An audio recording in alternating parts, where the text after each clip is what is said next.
have rockets उडेको कुकुर wow दाइ कस्तो सानो बेलामा सबैजनाको ड्रिम्स छुट्टै हुन्छ कि हुँदैन कसैको डक्टर कसैको पाइलट कसैको इन्जिनियर तर मेरो थियो रकेट साइन्स बट नेपालमा यसको स्कोप थिएन के दिमागले मागेको समयले नदिएको हाम्रो पालामा त्यसैले म आज आएको छु बियोन्ड एपोजी सो त्यही ड्रिम्स फुलफिल गर्नका लागि म आएको छु बियोन्ड एपोजीमा so let's go inside So guys, we are finally inside the boot camp. So let's explore it out. So आज हामीसँग हुनुहुन्छ मनिष दाइ जुन चाहिँ हामीलाई बियोन्ड एपोजीको टुर दिनुहुन्छ. Okay, first of all, welcome to Beyond Apogee. So दाइ यो कस्तो खाले मेसिन होला? यो चाहिँ 3D प्रिन्टर हो. हामीले चाहिँ प्लास्टिकको फिलामेन्ट युज गरेर आफूलाई चाहिएको सानो ठुलो विभिन्न किसिमको चीजहरू बनाउन सक्छौं.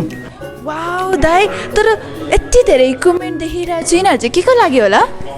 यो चाहिँ हाम्रो रोबोटहरू हो. हजुर. हामीले चाहिँ यस्तो बोर्डहरू युज गरेर चाहिँ एकदम इजिली यस्तो रोबोटहरू बनाउन सक्छौं. वाउ दाइ यो त मोडल मात्रै हो कि यो उड्छ पनि दाइ?